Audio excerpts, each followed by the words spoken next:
ശ്രീ വള്ളലാർ രാമലിംഗസ്വാമികളുടെ അരുൾപ്പെരും ജ്യോതിയിലെ മറ്റൊരു വകവലിലേക്ക് നമുക്ക് പ്രവേശിക്കാം. ശുദ്ധ സന്മാർഗ സുഖ തനിവെളിയെന്നും അത്തകൈ ചിൽസഭൈ അരുൾപ്പെരും ജ്യോതി. ശുദ്ധ സന്മാർഗ ചിത് സഭയിൽ പ്രകാശിക്കുന്ന ആ ചിത് സഭാ പ്രകാശമാണ് അരുൾപ്പെരും ജ്യോതി. അപ്പോൾ ഇവിടെ പ്രധാനമായിട്ടും വള്ളലാർ പെരുമാൻ നമ്മളോട് പറയുന്നത് രണ്ട് പ്രധാനപ്പെട്ട കാര്യങ്ങളാണ്. ശുദ്ധ സന്മാർഗ സുഖത്തനിവെളി. ശുദ്ധ സന്മാർഗ സുഖ തനിവെളി, അതായത് ചിതാകാശം. എങ്ങനെയുള്ള ചിതാകാശം? ശുദ്ധ സന്മാർഗ സുഖമാകുന്ന ചിതാകാശം. അവിടെ എന്താണ്?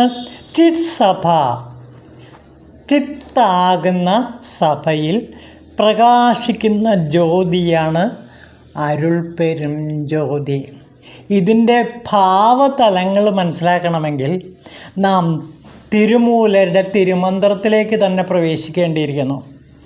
അതിൽ ശൈവ സന്മാർഗ ധർമ്മത്തെക്കുറിച്ചിട്ട് തിരുമൂലദേവൻ പറയുന്നുണ്ട്. ആ ശൈവ സന്മാർഗ ധർമ്മമാണ് വള്ളലാർ പിന്നെ ശുദ്ധ സന്മാർഗ സഭയായി വികസിപ്പിച്ചത് എന്നോർക്കുക. അപ്പോൾ തിരുമൂല ദേവൻ പറയുന്ന ശുദ്ധ ശൈവ സന്മാർഗ ധർമ്മം തന്നെയാണ് വള്ളലാർ രാമലിംഗസ്വാമികളുടെ സന്മാർഗ സമരസ ശുദ്ധ സന്മാർഗ ഭാവം. അപ്പോൾ ഈ ശുദ്ധ സന്മാർഗ സമരസം എന്ന് പറയുന്നതിൻ്റെ മൂലം തിരുമൂലദേവൻ്റെ തിരുമന്ത്രത്തിലെ സന്മാർഗം എന്ന കാണ്ഡമാണ്. അത് പ്രധാനമായിട്ടും തിരുമന്ത്രത്തിലെ 5-ാം തന്ത്രത്തിലെ ഒരധ്യായത്തിൻ്റെ പേര് തന്നെ ചന്മാർക്കം എന്നാണ്. ചന്മാർക്കം എന്ന് വെച്ചാൽ സന്മാർഗം.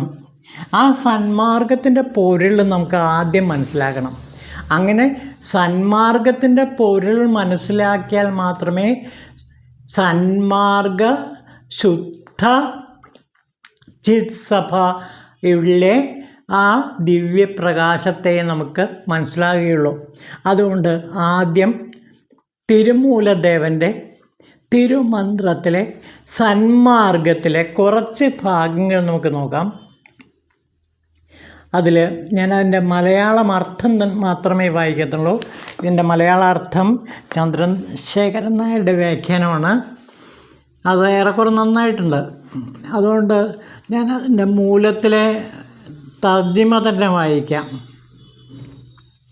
സന്മാർഗനിഷ്ഠയുള്ളവർ എന്ന് പറയപ്പെടുന്നവർ തൽപരതത്വത്തിലടങ്ങിയ സത്യപ്പൊരുളായ പ്രണവശ്രുതിനാദമുണർന്ന് അഹന്ത വെടിഞ്ഞ് ശിവോഹചിന്തയിലാണ്ട് ജന്മപാപം നീങ്ങിയ ശിവമാർഗമനുഷ്ഠിക്കുന്ന ശിവയോഗസിദ്ധന്മാരാണ്.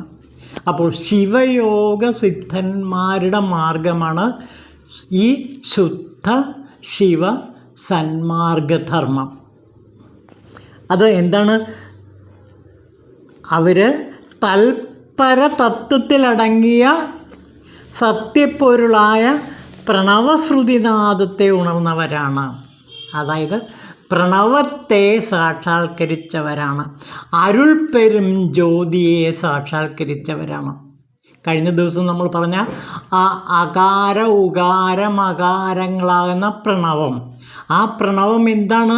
സത്യത്തിൽ അരുൾ പെരും ജ്യോതി, അരുൾ പെരും ജ്യോതി, അരുൾ പെരും ജ്യോതി, അരുൾ പെരും ജ്യോതി എന്ന് നാം കാവ്യഭാഗത്ത് കണ്ട അരുൾ പെരും ജ്യോതി തന്നെയാണ്. ആ അരുൾ പെരും ജ്യോതിയെ ഉണർന്നിട്ട് അങ്ങനെ അരുൾ പെരും ജ്യോതി ഉണരുമ്പോൾ എന്താണ് സംഭവിക്കുന്നത്? അഹന്ത ഇല്ലാതായിത്തീരുന്നു.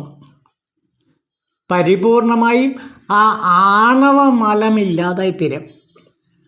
അഹം ഞാനെന്ന ഭാവം, അഹംഭാവം, ആ അഹങ്കാരം പൂർണ്ണമായും ഇല്ലാതാവുകയും ശിവോഹ ചിന്തയിലാണ്ട് ജന്മപാപങ്ങൾ നീങ്ങുകയും ചെയ്യുന്ന ശിവമാർഗം അനുഷ്ഠിക്കുന്ന ശിവയോഗ സിദ്ധന്മാരുടെ മാർഗമാണ് ഈ അരുൾ പെരും ജ്യോതിയാകുന്ന സന്മാർഗം.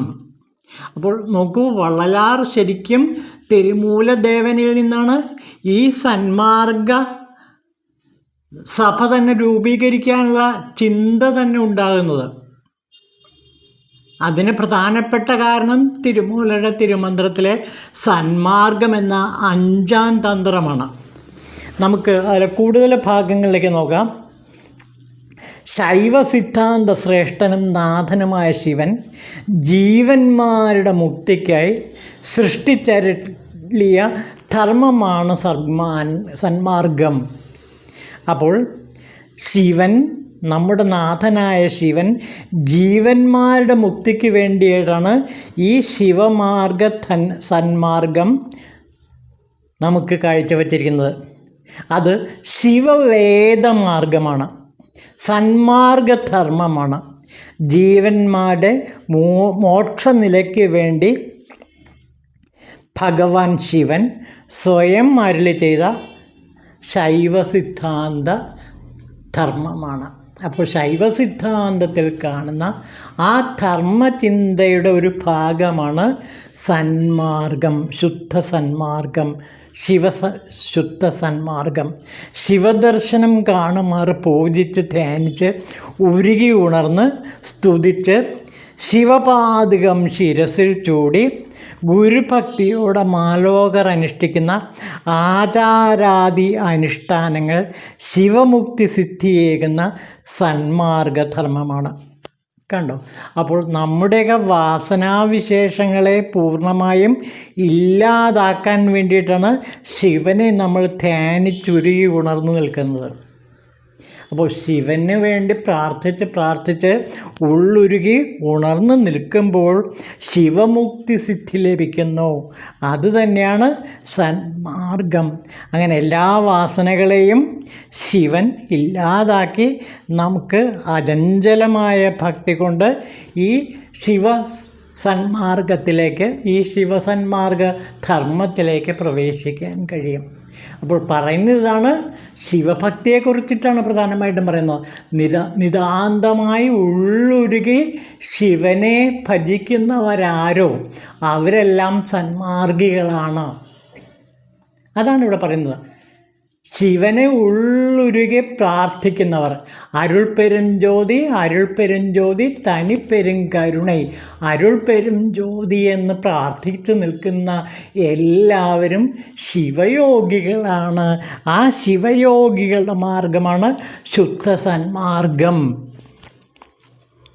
പ്രാജ്ഞന്മാരല്ലാത്തവർ ആത്മശിവനെ അറിയുന്നവരല്ല, അവർ സ്വരൂപം അറിയാത്തവരാണ്. അപ്പോൾ പ്രാജ്ഞന്മാരല്ലാത്തവർ, അന്ധകാരത്തിൽ മായയിൽപ്പെട്ട് മുഴുകിക്കഴിഞ്ഞവർ ഒരിക്കലും ഈ സന്മാർഗപാതയിൽ സഞ്ചരിക്കുന്നവരല്ല, അവർ ദുർമാർഗത്തിൽ സഞ്ചരിക്കുന്നവരാണ്.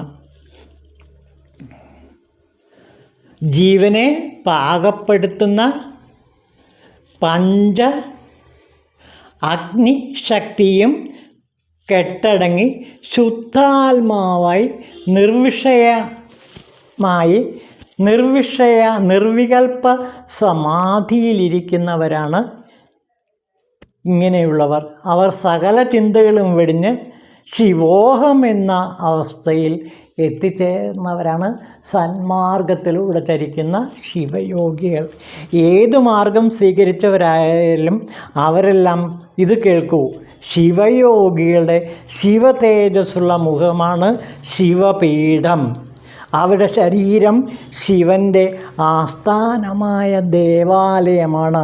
ശിവസിദ്ധന്മാരുടെ ദർശനസുഖം സമസ്ത ജീവന്മാർക്കും സന്മാർഗമെന്ന ആ ശിവ സന്മാർഗധർമ്മത്തെ എല്ലാവർക്കും നൽകി അവരെ സുഖികളാക്കി മാറ്റുന്നു. ശിവധർമ്മമെന്ന സന്മാർഗ സാധനകളാൽ പ്രാപ്യമാകുന്നത് ശിവപ്രജ്ഞയും അതുവഴി സിദ്ധമാകുന്ന ശിവൻ്റെ തൃപ്പാദ ദർശനവുമാണ്. അപ്പോൾ ശിവദർശനം കിട്ടണമെങ്കിൽ ശിവ സന്മാർഗധർമ്മം അനുഷ്ഠിച്ചേ പറ്റൂ. അതിനുള്ള ഏറ്റവും എളുപ്പ വഴി എന്താ?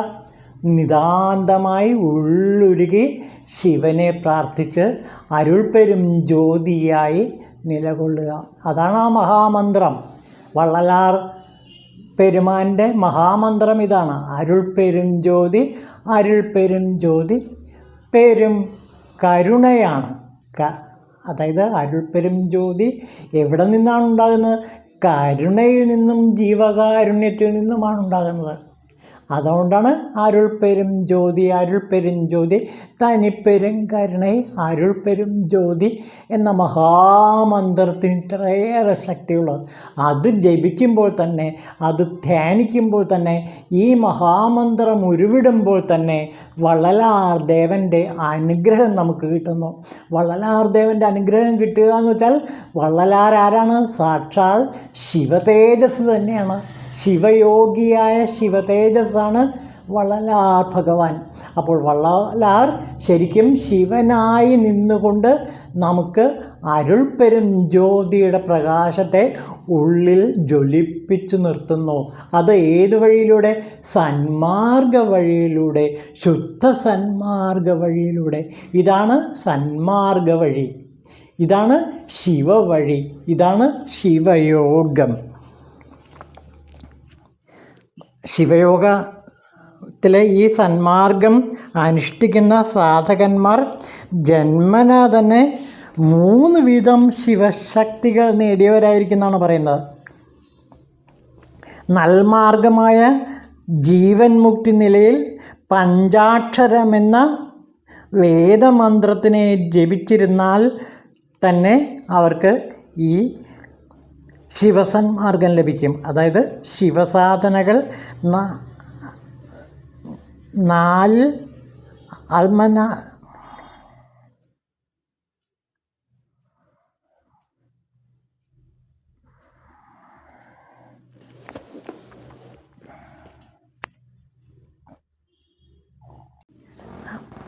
അതായത് ശിവസന്മാർഗത്തിലൂടെ ചരിക്കുന്നവർക്ക് ജ്ഞാനം, ക്രിയ, ചര്യ എന്നീ 3 ശക്തികളും ജന്മനാ തന്നെ ലഭിക്കുമെന്നാണ് പറയുന്നത്. അപ്പോൾ പൂർവ്വജന്മത്തിലൊരു തുടർച്ച കൂടിയാണ് ഈ ജന്മം എന്ന് ഓർക്കുക. അപ്പോൾ ശിവസന്മാർഗത്തിൽ ആരാണോ ചരിക്കുന്നത് അവർക്കെല്ലാം ഈ ജ്ഞാനം ലഭിക്കും. ക്രിയ കൂടാതെ, ചര്യ കൂടാതെ തന്നെ അവർക്ക് ജ്ഞാനോദയം ലഭിക്കും എന്നാണ് വള്ളലാർ ഇവിടെ പറയുന്നത്. ഇത് തിരുമന്ത്രത്തിൽ പറയുന്നതാണ്. ദേവൻ, തിരുമൂലദേവൻ പറയുന്നത് തന്നെയാണ് ഇവിടെ വള്ളലാർ പറയുന്നത്. പിന്നെ നോക്കൂ, ആത്മാവ്, അനാത്മാവ് അഥവാ താനെന്നും തന്നെ വിട്ട അന്യമെന്നും ചിന്തയെയും അതിലുണ്ടാകുന്ന കർമ്മബന്ധനങ്ങളെയും കർമ്മഫലങ്ങളാലുണ്ടാകുന്ന ജന്മദുഃഖത്തെയും പ്രകൃതിയിലടങ്ങിയ മൂലശക്തിയെ കണ്ടറിയാനുള്ള യോഗ ആദി ശക്തി തുടങ്ങിയ ജ്ഞാനത്തെയും വേർതിരിച്ച് അറിഞ്ഞ് ഇവകളിലുള്ള ഭേദങ്ങളെ വിശകലനം ചെയ്ത് ബോധ്യമാക്കിയോർ വേദാന്ത തത്വം അറിഞ്ഞ ശൈവ സിദ്ധാന്ത സന്മാർഗധർമ്മികളാണ്. ജീവനിൽ പറ്റി നിന്ന് കാമാദി ഇച്ഛകളകറ്റി ആത്മബോധമാർന്ന് മനസ്സിലുള്ള അഭിമാനാദി മായകളെല്ലാം നീങ്ങി കാരുണ്യവാനായി സത്യബ്രഹ്മമായ ശിവനിൽ ചേരുമാറ് ത്രികാരണങ്ങളെയും അടക്കി പ്രണവയോഗത്താൽ മേനി കുലുക്കമില്ലാതെ മൗന സമാധിയിൽ നിഷ്ഠയാർന്നിരിക്കുന്നവരാണ് ശുദ്ധ സന്മാർഗി. അപ്പോൾ ശ്രദ്ധിക്കൂ, കാരുണ്യമാണ് ഇതിലേക്ക് നമ്മെ നയിക്കുന്നത്. ജീവകാരുണ്യവും അതേപോലെ തന്നെയുള്ള അനുകമ്പയുമാണ് നമ്മെ ഈ ശിവമാർഗത്തിലേക്ക് നയിക്കുന്നത് എന്നാണ് തിരുമൂലദേവൻ പറയുന്നത്. കാമാദി ഇച്ഛകളെ അകറ്റി ആത്മബോധമാരണം, ആർന്നു നിൽക്കണം. അതെങ്ങനെയാണ്? കാരുണ്യം കൊണ്ടും ജീവകാരുണ്യ പ്രവർത്തികൾ കൊണ്ടും അതേപോലെ തന്നെ വലിയ അനുകമ്പ കൊണ്ടും ലവ് ആൻഡ് കമ്പാഷൻ കൊണ്ട് നമുക്ക് വളരെ പെട്ടെന്ന് ഈ സന്മാർഗ നിലയിലെത്തി നമ്മളുടെ ഇച്ഛകളെ എല്ലാം അകറ്റി ആത്മബോധമായ ശിവബോധത്തിൽ ലയിച്ചിരിക്കാൻ കഴിയും. ഇതാണ് സന്മാർഗം. തിരുമൂലദേവൻ പറയുന്ന സന്മാർഗം, 5-ാം തത്വത്തിലെ സന്മാർഗത്തിൻ്റെ കാതലായ ഭാഗമാണ് ഇവിടെ നാം കണ്ടത്. ഇനി നാം ആ കവിത ഒന്നുകൂടെ നോക്കൂ. ശുദ്ധ സന്മാർഗ സുഖത്തനി വെളിയെന്നും അത്തകൈ ചിൽസഭൈ അരുൾപ്പെരും ജ്യോതി. അപ്പോൾ ചിൽസഭയിൽ പ്രകാശിക്കുന്ന ജ്യോതിയാണ് അരുൾപ്പെരും ജ്യോതി. ചിത് സഭ എന്ന് പറയുന്നത് എന്താണ്? ചിറ്റമ്പലം, അതായത് ചിത്താകുന്ന അമ്പരം, ദേവാലയം. നമ്മുടെ ശിവൻ്റെ ദേവാലയമാണ് നമ്മുടെ ശരീരം എന്നോർക്കുക. അപ്പോൾ ചിത്താകുന്ന ചിദംബരത്തിൽ വിളങ്ങുന്ന പെരുംജ്യോതി. ആ ചിത്തജ്യോതി എവിടെയാണ് പ്രകാശിക്കുന്നത്? ഭ്രൂമധ്യത്തിലെ ആജ്ഞാചക്രത്തിൽ ദീപ ഒളിയായി നമ്മിൽ പ്രകാശം ചുരത്തിക്കൊണ്ട് അരുൾപ്പെരും ജ്യോതി, അരുൾപ്പെരും ജ്യോതി, തനിപ്പെരും കരുണ അരുൾപ്പെരും ജ്യോതിയായി പ്രകാശിക്കുന്നു. അപ്പോൾ ഇവിടെ വള്ളലാർ ദേവൻ പറയുന്ന ഈ അരുൾപ്പെരും ജ്യോതി നമ്മുടെ ചിത്താകുന്ന അമ്പരത്തിലെ ശിവ ഒളിയാണ്. അതാണ് ഇവിടെ വള്ളലാർ ദേവൻ നമുക്കായി കാഴ്ചവെക്കുന്ന ഒരു വലിയ സനാതന സത്യം. നമ്മുടെ ചിത് സഭയാകുന്ന ചിദംബരത്തിൽ എന്നും എപ്പോഴും പ്രകാശിച്ചു നിൽക്കുന്ന അത്ഭുത ദിവ്യ ജ്യോതിയാണ് അരുൾപ്പെരും ജ്യോതി.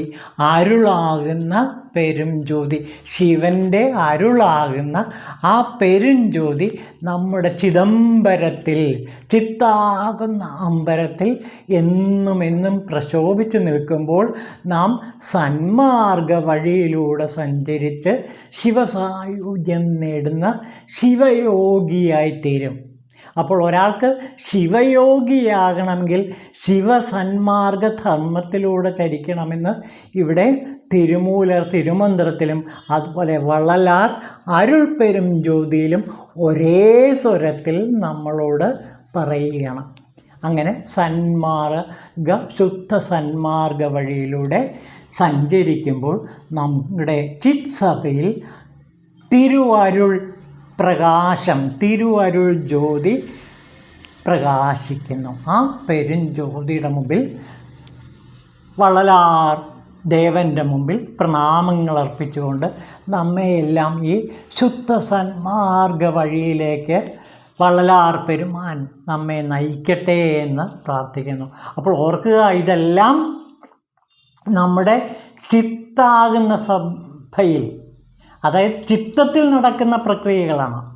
ചിത്തമാകുന്ന ചിത്ത്, ചിത്തവും ചിത്തും രണ്ടാണ്. ചിത്തത്തിൻ്റെ ഏറ്റവും ഉന്നതമായ അവസ്ഥയാണ് ചിത്ത്.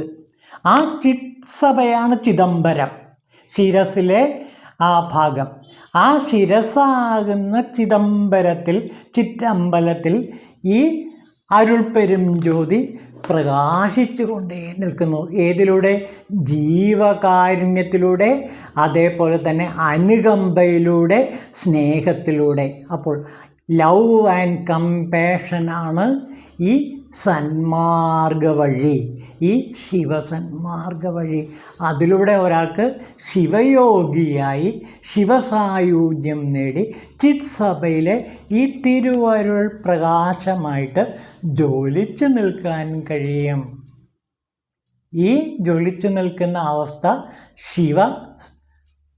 ശിവോഹം എന്ന അവസ്ഥ തന്നെയാണ്. അപ്പോൾ ശിവോഹം എന്ന പരമോന്നതമായ അവസ്ഥ ഈ അരുൾ പെരുംജ്യോതിയിലൂടെ നാം അനുഭവിക്കുന്നു.